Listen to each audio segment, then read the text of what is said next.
Bueno, jóvenes, les voy a grabar una última parte de la corteza visual. Sobre todo nos hemos enfocado en la parte ahorita de la retina, sobre todo pensando en que tenemos a nuestra invitada y queremos aprovecharla al máximo. Ya hemos platicado un poquito acerca de cómo esta información visual se va moviendo para dejar de ser una sensación y convertirse en una percepción. En el video que les envié, de hecho ya lo discutimos un poquito, hablábamos de cómo la información del campo visual viaja de manera ordenada por hemicampo, ¿sale?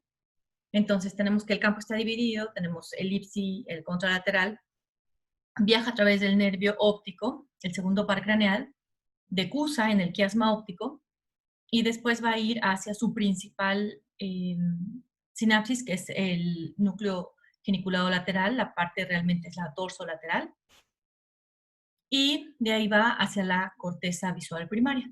Ya les había dicho también que esto no aplica realmente, no es del todo cierto en los roedores y que también manda información hacia el folículo superior. De hecho, ayer encontré bueno, me apareció, la verdad, no lo estaba buscando, una revisión, un comentario más bien, justo acerca de esto, que salió publicado creo que en Science, y salió publicado ayer. Entonces los voy a subir al Moodle, en donde habla un poco acerca de esto y cómo es que el tipo que lo descubrió exactamente el papel que tiene este folículo superior. Bueno, entonces los voy a poner también en el Moodle para que lo revisen. Son 2 paginitas, es un comentario, es como un poco como de historia. Bueno, entonces acuérdense que en el nervio óptico, entonces vamos a tener información de un hemicampo, pero eso significa que vamos a tener información tanto de un ojo como de otro, ¿sale? Entonces, si nosotros tenemos una lesión del nervio óptico, dependiendo de a qué nivel tengamos la lesión, déjame ponerle un lásercito, pues entonces vamos a perder cierta parte de nuestra visión del campo, ¿sale? Entonces, por ejemplo, si nosotros eh, no tenemos una interferencia de la información que está mandándose a través del nervio óptico, pues por supuesto que vamos a perder toda la información que viene de este ojo, ¿sale? Pero si lo tenemos, si estas lesiones las tenemos más adelante de la vía, pues entonces vamos a tener patrones, por ejemplo, como que vamos a perder el hemicampo temporal, o podemos tener una pérdida del nasal, dependiendo de exactamente en dónde sea la lesión. Acuérdense que entonces tenemos el temporal y el nasal de un lado, el temporal y el nasal del otro. Entonces, si cortan a este nivel, pues entonces tenemos que el nasal, que iba hacia el otro lado, se ha perdido, pero tenemos el temporal del lado ipsilateral y no podemos tampoco tener el nasal del contralateral. Entonces, cuando alguien tiene una lesión, por ejemplo, tiene un accidente de auto, lo primero que hacen es evaluar. El reflejo pupilar es una de las cosas que no se deben de perder, y acuérdense que es autonómico, que nos va a permitir regular el diámetro de la pupila dependiendo de la luz. Y la otra cosa es que cuando la gente tiene, por ejemplo, un prolactinoma, si tienen un prolactinoma, que es un tumor benigno hipoficiario, en donde crecen mucho los lactótropos, entonces la hipófisis está justo en la silla turca, que la silla turca está rodeada estaría más o menos localizada en esta parte, que está localizada justo en donde se da este quiasma óptico. Entonces, si hay un crecimiento anormal en la hipófisis, se va a obstruir, se va a afectar la información que viene por el nervio óptico justo a nivel del quiasma óptico. Y entonces tenemos pérdida de la visión, que ya no es de un ojo ni es de otro, sino que tenemos el hemicampo temporal o tenemos otras afecciones. Entonces, dependiendo de en dónde dicen, a ver, te hacen esta prueba neurológica, ¿no? Es muy simple. Uno la ve en las películas y dice, ay, ya con eso, ¿no? Pues sí, porque si ves aquí, pero ya no ves aquí, entonces empiezan a dar una idea en cuál es la parte del sistema nervioso que está afectado. Y puede ser, por ejemplo, que haya habido un derrame o que haya habido un traumatismo craneoencefálico, etcétera. Y dependiendo de qué parte se esté perdiendo, pues entonces es el lugar en el cual se está dañando. Bueno, entonces cuando nosotros vemos un objeto,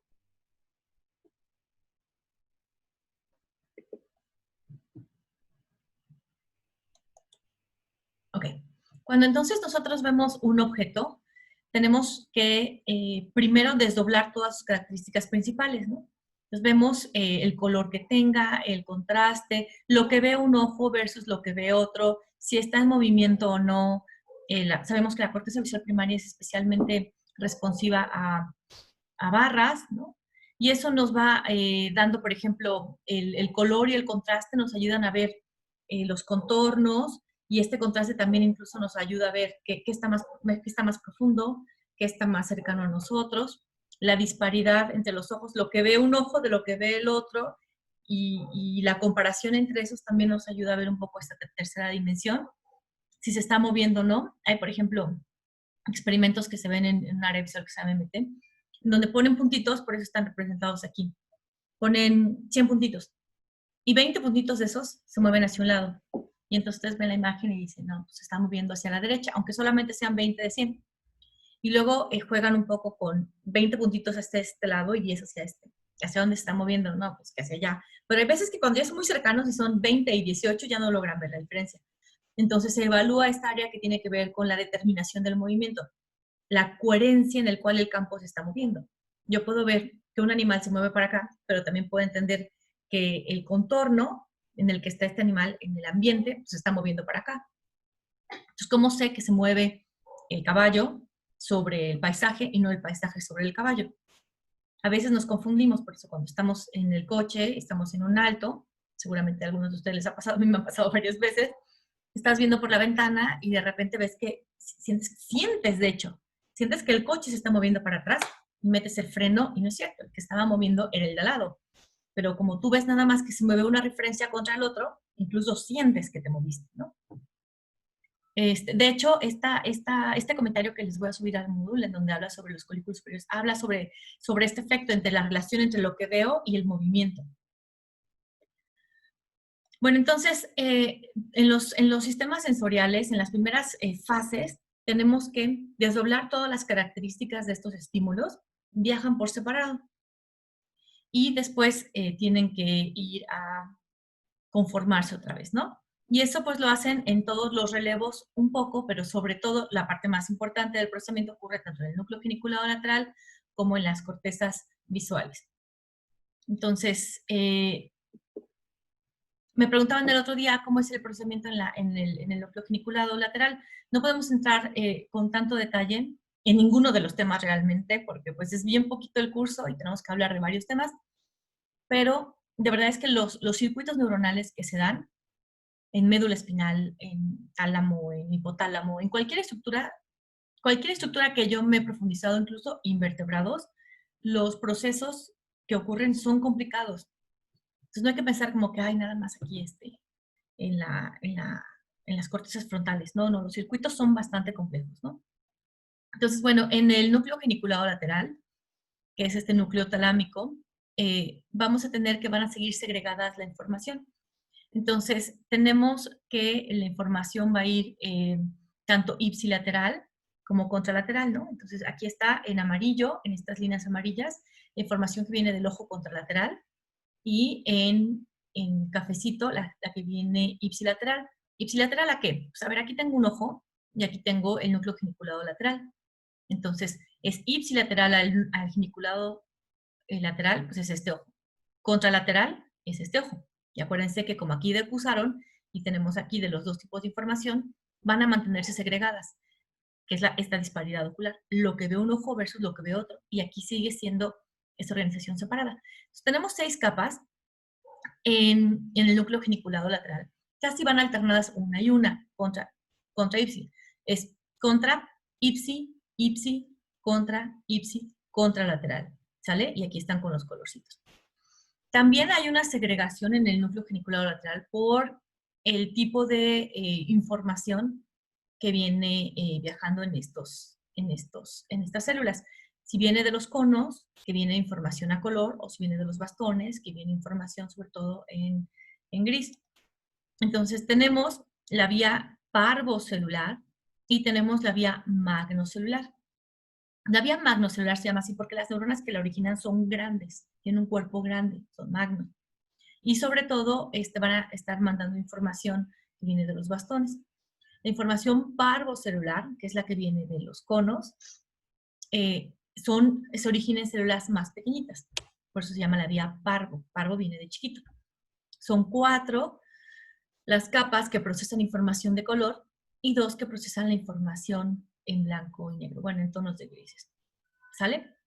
Y esta información entonces va a llegar topográficamente organizada, acuérdense que si viene entrando así, así viaja, y va a llegar a la corteza visual primaria. Y en esta corteza visual primaria, si se acuerdan, todas las cortezas sensoriales reciben la información en la capa 4, que es en donde entra, son las donde se reciben las aferencias sensoriales. Y en esta capa 4, si bien siempre hemos dicho capa 4, pues hay varias subláminas de capa 4. Entonces, vamos a tener que, en la corteza visual, vamos a tener 2 tipos de organización que vienen ya del núcleo geniculado. Por un lado, tenemos que la información que viene parvocelular, por la vía parvocelular, la de color, va a llegar en capas más profundas, en la 4C beta. La información que viene de la vía magnocelular se localiza por arriba, que es en la capa 4C alfa.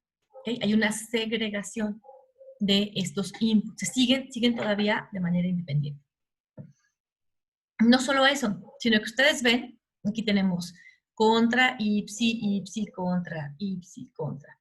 Y esto sigue segregado aquí, de tal manera que la información contralateral, que está contralateral, sería el 1, el 4 y el 6, va a llegar a esta columna, y la ipsilateral, que es la 2, la 4 y la 5, va a llegar a esta columna.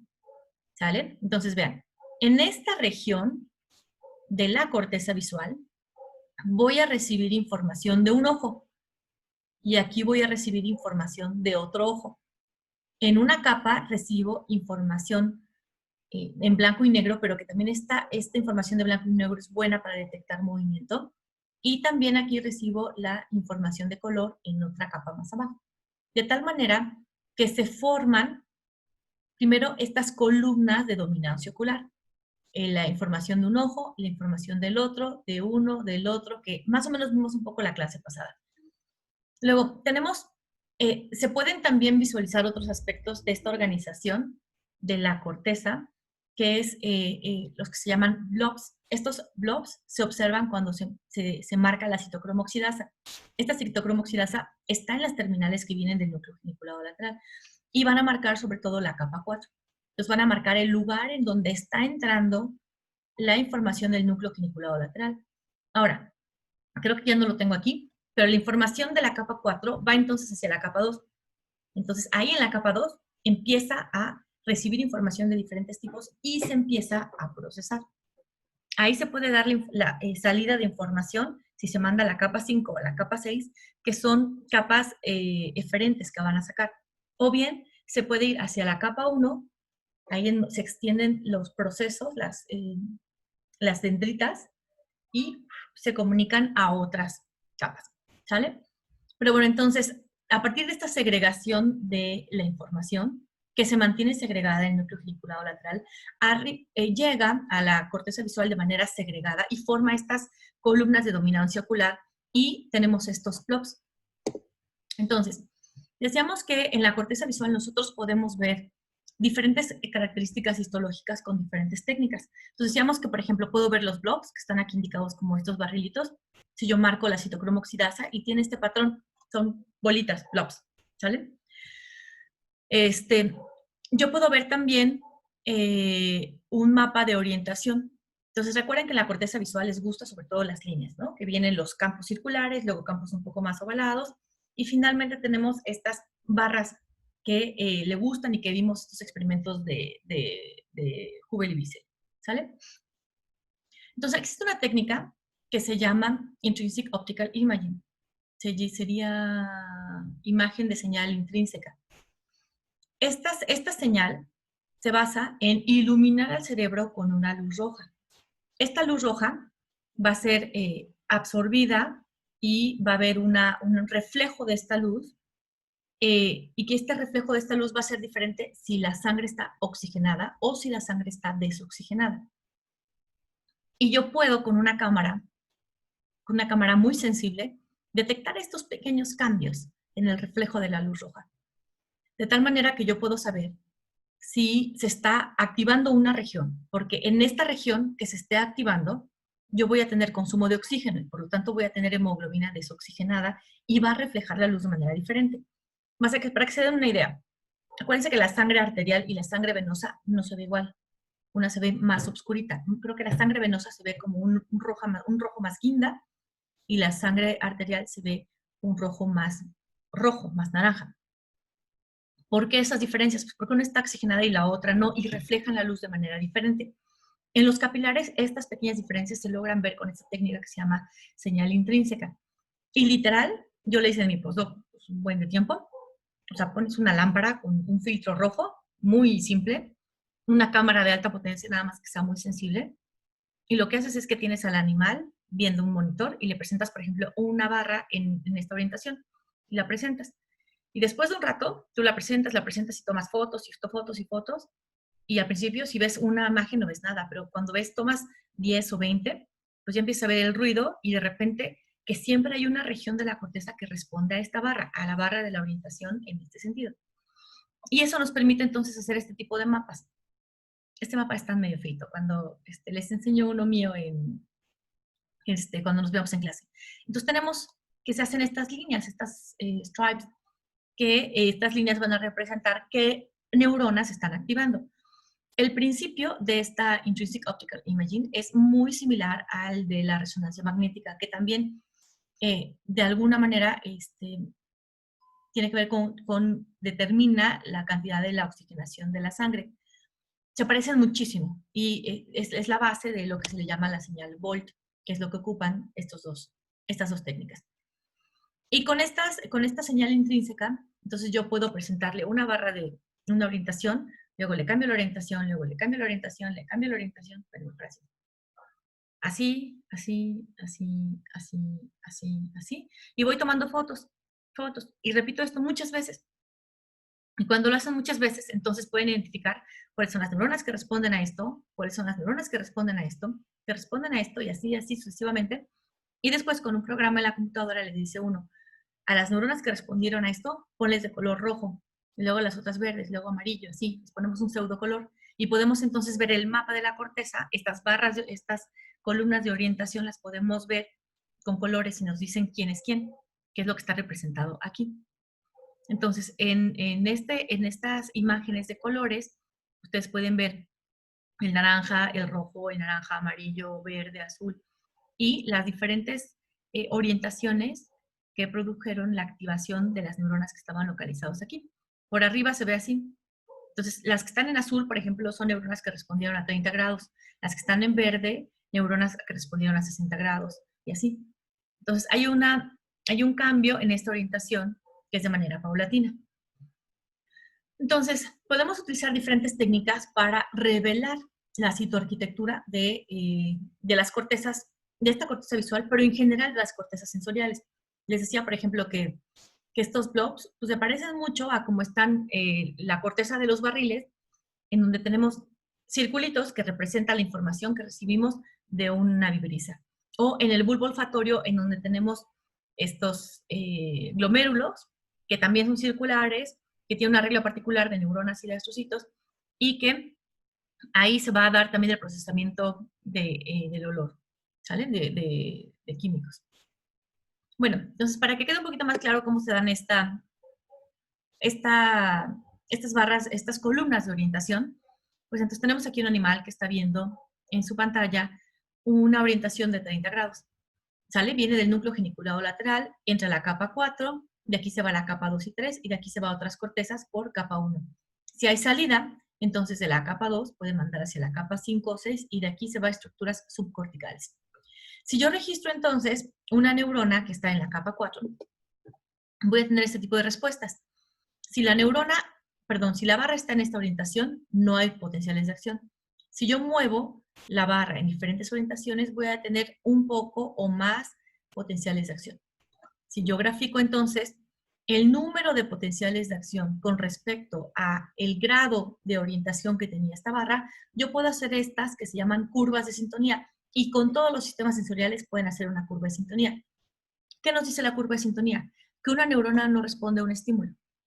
Responde a muchos estímulos, pero va a responder a uno de manera especial. Ese es su estímulo preferente.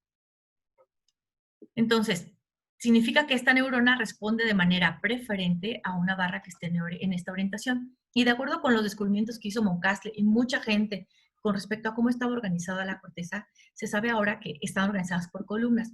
¿Qué significa? Que no solo las neuronas de la capa 4 responden a esta orientación, sino también los de la capa 2, 3, la 1, la 5, la 6, todos. Y esta es una orientación columnar que se presenta en la mayoría de los sistemas sensoriales, digamos que una característica que tienen. Y también hay cambios transitorios, lentos y progresivos en el eje horizontal. Entonces, si esta neurona responde a esta, la neurona vecina a esta y a esta y a esta, de tal manera que van girando poco a poco. Si lo vemos en el sistema somatosensorial, pues las neuronas que responden a este están cerca de esto, de esto, de esto, de esto, de esto, de esto, de esto, y están lejos de las de la otra mano, y están lejos del pecho, están lejos del cuerpo. ¿Sale? Entonces hay una representación topográfica que está organizada. Dentro de estas columnas, esta organización columnar de las orientaciones, se forma un mapa, el mapa de orientación preferente. Y estos mapas de orientación preferente tienen esta característica que decíamos que se ven así si nosotros les ponemos color. Tienen unas regiones que son muy interesantes que se llaman pinwheels. En estos pinwheels, piensen que acá hay neuronas. Alrededor de todas estas neuronas están representadas absolutamente todas las orientaciones. No están progresivamente cambiándose, sino en 50 micras tienes una neurona con otra orientación, en otros 50 otra y otra y otra y otra y otra. De tal manera que si vemos cómo es este mapa de orientación preferente, podemos dibujar esto. Este es un mapa real, este es un mapa mío. Entonces tenemos, en lo que está el azul, están las neuronas que responden a las barras que están en 120 grados. Si vemos en amarillo, están las neuronas que responden a 45 grados. En rosa, las que tienen 150 grados. ¿Sale? ¿Qué significa eso? Que si yo presento esta barra a carnívoros, primates, hurones, etc., las neuronas entonces que están en azul son las que se van a prender, van a activarse. Por eso es que va a haber más consumo de oxígeno en estas regiones. Si yo cambio la orientación de la barra y ahora la muevo a 70 grados, pues entonces ahora van a ser estas verdes, que está aquí representado con este color, las que se activen. Y así de esa manera yo puedo mapear todo el cerebro desde la superficie. Y como esto es columnar, aunque yo vea aquí capa 2, aquí capa 4, capa 5 y capa 6 tienen la misma orientación preferente. Bueno, entonces, esto se ve, si nosotros hacemos, esto lo pueden ver con Intrinsic Optical Imaging, que es justo en la imagen que les enseñé anterior, era un mapa obtenido con Intrinsic Optical Imaging real. Por eso también lo podemos ver con GCAP. GCAP, ¿se acuerdan cuando les platicaba de calcio? Lo que va a hacer es marcarnos cambios de la fluorescencia como una medida de un incremento de calcio. Y ahora se utiliza mucho para ver como si fuera análogo a los potenciales de acción. Entonces, si nosotros presentamos estas barras, este monitor, van a ver aquí que hay cambios en la fluorescencia, por ejemplo. Vean, como voy cambiando y hay neuronas, aquí por ejemplo esta no le gustó nada, no se activan. Pero hay orientaciones que sí les gustan y orientaciones que no les gustan. Aquí estamos evaluando su curva de sintonía. Vean, por ejemplo, esta orientación y este es su preferente. ¿Sale? Entonces, como es esta su preferente, los vamos a poner de color verde. Y aquí están todas las neuronas, todos estos circulitos que tienen esta forma que tiene el GCAM, que se ve como de dona, es característica, ¿sale? Entonces aquí esto que se ve negrito son los vasos sanguíneos que no nos dejan ver a través de ellos, y todas estas bolitas son las neuronas que son aquí las que estamos viendo cómo se activan. Entonces yo veo aquí cómo se activan y puedo decir, ah, esas neuronas tienen esta orientación preferente. O lo puedo ver con señal intrínseca. De hecho, yo hice mapas con GCAP, con señal intrínseca y se sobrelapan y tienen un error como de 30 micras. Pero es bastante bueno los dos. Bueno, entonces, pueden ver, pueden mapear toda la corteza ahora. Vean, esto es 2.4 milímetros por 1.6, ¿no? Como hay regiones, aquí vemos todos los vasos sanguíneos, vean cómo se ven las sombras. Hay regiones que responden a una orientación, regiones que responden a otra, y nosotros podemos entonces darle un color a cada neurona para hacer un mapa de orientación preferente con resolución celular. Bueno, entonces, finalmente, el sistema tiene que entender qué es lo que dice una neurona. Una neurona tiene una curva de sintonía, otra neurona tiene otra curva de sintonía, otra tiene otra tiene otra, y así sucesivamente. Entonces, aquí están representadas estas curvas de sintonía. Aquí tienen una, aquí otra, diferentes curvas de sintonía, ¿sale? Aquí su orientación preferente es esta, la orientación preferente es esta, y así sucesivamente. Entonces, hay una suma de vectores. Es decir, yo tengo la respuesta poblacional de unas neuronas que responden así, la respuesta poblacional de otras neuronas que responden así, así, pero en las cortezas visuales eso se empieza a integrar. Entonces, ¿cómo se hace? Pues cada una de esta población de neuronas que señaliza para una dirección se puede representar con un vector que tiene una dirección, que puede ser esta orientación, o puede ser esta orientación, o puede ser esta orientación, ese es el vector, y tiene una amplitud. Y eso se suman estos vectores. Y entonces la suma de estos vectores o estos componentes me da un vector poblacional. Y este vector poblacional me dice lo que yo realmente percibo. Acuérdense que estas neuronas van a estar respondiendo a varios estímulos, a uno de manera preferente. Entonces, cuando se suman todos estos, nos da una orientación preferente, que es la suma de todas estas neuronas, y eso es lo que nosotros percibimos. ¿Sale? Entonces, sumamos la actividad de todas las neuronas. La percepción empieza cuando se deja de leer una neurona y